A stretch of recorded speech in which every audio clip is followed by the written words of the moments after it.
අනේ එහෙම යමන් සෞම්‍ය. තනපේ ඉඳපන් බා. අනේ බයික් එක නාස්සා මම බස් එක එන්නම් බා. අම්බෝ අදේ ආයෙ නම් මූත් එක්ක කොහෙවත් යන්නේ නැහැ. ඇයි බං මල්ලි දාඩියක් දාලා මොකක්ද උනේ? ඈ බං මම පොඩ්ඩ හයියෙන් ආව මූ කෑ ගහනවනේ බං. මූට එන්න වාහනේ නැහැ කිව්වා බං. මම මගේ ඉන්නව දැකලා මූ දාන් ආවේ. ආයෙ නම් මේ වගේ උන් දාන් එන්නේ නැහැ බං මම. මම පාරේ හිටපෙක ඇත්ත බං. ඒ වුණත් මට මොකක් හරි වුණාම මාව බලන්න කවුරුත් නැහනේ බං. හයියෙන් ගියාට මං ඔබ වට්ටන්නේ නැහනේ බං. මට මාව ෂුවර්නේ. සෞම්‍ය උඹට උඹ ෂුවර් ඇති. ඒ වුණාට මෝට මොකක් හරි වුණොත් මෝට කවුරුත් නැහැ කියලා ඔබ දන්නවනේ බං. ඒක ඇත්ත ආදි. උඹලට අසනීපයක් වුණොත් උඹලා අම්මයි තාත්තා ඉන්නවා. අදිස්සියේ මට අසනීපයක් වුණොත් හොස්පිටල් නැවතුවා කවුද මාව බලන්න කියනවකෝ. මූට මුකුත් එන්න මම මූ වට්ටන්නේ නැහනේ බං. හිතලා වට්ටන්න නැති එක ඇත්ත බං. ඒ වුණාට ඕනම කෙනෙක්ට වැරදීම් වෙන්න පුළුවන් නේ.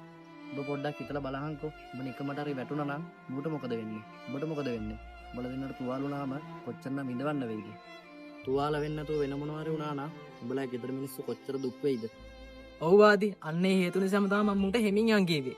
හරි හරි බං. මට උඹලා කියන එක තේරෙනවා. මං ආපහු හයියෙන් යන්නේ නැහැ බං.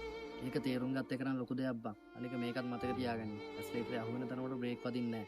අනිත් එක උඹ දන්නවද? ඔබ බයික් එකේ යනකොට පිටිපස්සේ යන එකා ගැනත් හිතපන්. අපේ ජීවිතේ අපි පරිස්සම් කරගන්න ඕනේ බං. අන්න ඒ නිසා තමයි නිවිඹට කෑ ගහන්න නැත්තේ. මතක තියාගන්න. අපි පරිස්සමෙන් ගෙදර එනකම් දෙන්නෙක් බලාගෙන ඉන්නවා. ඒ නිසා ආයේ බයික් එක වදිනකොට පරිස්සමින් තදපන්. බයික් එකක් ගත්තයි කියලා හයියෙන් යන්න හිතන්නවත් එපා. මොකද ඔයාගේ ජීවිතය ගැන හිතන්න.